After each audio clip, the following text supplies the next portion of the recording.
ಈ ಒಂದು ಇನ್ಸಿಡೆಂಟ್ ಆದ್ಮೇಲೆ ವಿನಯ್ ಅವ್ರನ್ನ ಕಾಂಟ್ಯಾಕ್ಟ್ ಮಾತಾಡಿದ್ರ? ಸೊ ಏನ್ ಅವ್ರ ಕಡೆಯಿಂದ ಇನ್ ಕೇಸ್ ಅವ್ರ ಕಾಲ್ ರಿಸೀವ್ ಮಾಡಿ ಮಾತಾಡಿದ್ರೆ ಏನಾದ್ರು ರೆಸ್ಪಾನ್ಸ್ ಬಂತಾ ಅಂತ? ಮಾತಾಡ್ತಾನೆ ಇದ್ವಿ ಸರ್. ಒಂದು 3-4 ದಿವಸದಿಂದ ಮಾತಾಡ್ತಾನೆ ಇದ್ವಿ.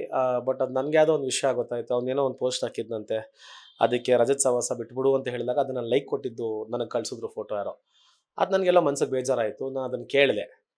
ಇದು ಮಾಡ್ತಾ ಇರೋದು ತಪ್ಪು ಅನ್ನೋ ಥರನೇ ಮಾತಾಡಿದೆ. ಅದಾದಮೇಲೆ ಹಿ ಸ್ಟಾಪ್ ಟಾಕಿಂಗ್. ಎಲ್ಲ ಒಂದ್ ಕಡೆ ವಿನಯ್ ಅವ್ರನ್ನ ಯಾರೋ ಒಬ್ರು ಇಂಟರ್ವ್ಯೂ ಮಾಡ್ಬೇಕಾದ್ರೆ ಹೇಳಿದ್ರು, ಈ ಒಂದು ಇನ್ಸಿಡೆಂಟ್ ಆದ್ಮೇಲೆ ರಜತ್ ಇಂದ ಆಯ್ತಲ್ಲ, ಸೊ ಆ ಒಂದು ಕಾರಣಕ್ಕೆ ನೀವು ಅವ್ರ ಫ್ರೆಂಡ್ಶಿಪ್ ನ ಬಿಟ್ಕೊಡ್ತೀರಾ ಅಂತ ಹೇಳ್ಬಿಟ್ಟು. ಬಟ್ ಅವ್ರು ಹೇಳಿದ್ರು, ನಂಗೆ 12 ವರ್ಷಗಳಿಂದಾನು ಫ್ರೆಂಡ್ ಆಗಿದ್ದಾರೆ, ನಾನು ಬಿಟ್ಕೊಡೋಂಥದ್ದಿಲ್ಲ. 5 ಬೆರಳು ಒಂದೇ ಸಮವಾಗಿರೋದಿಲ್ಲ. ಸೊ 5 ಬೆರಳು ಒಂದೇ ಸಮವಾಗಿ ಇರಬೇಕು ಅಂತ ಕಟ್ ಮಾಡ್ಕೊಳಕ್ಕಾಗಲ್ಲ, ಹಾಗಂತ ಫ್ರೆಂಡ್ಶಿಪ್ ನ ಬಿಟ್ಕೊಡಕ್ಕಾಗಲ್ಲ ಅಂತ ಹೇಳಿದ್ರು. ಎಲ್ಲೋ ಒಂದ್ ಕಡೆ ಅವ್ರ ಮಧ್ಯದಲ್ಲಿ ಮಿಸ್ಅಂಡರ್ಸ್ಟ್ಯಾಂಡಿಂಗ್ ಆಗಿರ್ಬೋದು, ಬಿಕಾಸ್ ಒಂದಷ್ಟು ಜನ ಬಂದು ಹೇಳ್ಕೊಡುವಂಥದ್ದು ಇರ್ಬೋದು. ಬಟ್ ಅವ್ರ ಫ್ರೆಂಡ್ಶಿಪ್ ಬಿಟ್ಕೊಟ್ಟಿಲ್ಲ. ಏನ್ ಹೇಳ್ತೀರಾ ಆ ಗೆಳೆತನಕ್ಕೆ ಅಂತ? ಸರ್ ಅದೇ ಸರ್, ಇವಾಗ ನಾನು ಅವಾಗಿಂದ ಹೇಳ್ತಾ ಇರೋದು ಅದನ್ನೇ. ಒಂದು 10-12 ವರ್ಷದಿಂದ ಫ್ರೆಂಡ್ಶಿಪ್ ನಮ್ಮದಿದೆ. So each in and out ನಮಗೆ ಗೊತ್ತು. ವಿನಯ್ ಹೆಂಗೆ ಅಂತ ನನಗೆ ಗೊತ್ತು, ನಾನು ಹೆಂಗೆ ಅಂತ ವಿನಯ್ ಗೊತ್ತು. ಸೊ ಹಂಗಿದ್ದಾಗ ನಾವು ತಲೆ ಕೆಡಿಸ್ಕೊಂಡಿಲ್ಲ ವಿಷಯಕ್ಕೆ. ನಾನಂತೂ ಎಲ್ಲೂ ವಿನಯನ ಬಿಟ್ಕೊಟ್ಟಿಲ್ಲ. ವಿನಯನೂ ನಮ್ಮನ್ನ ಬಿಟ್ಕೊಡೋದು ಬೇಡ ಅನ್ನೋದು ಒಂದು ಕೋರಿಕೆ.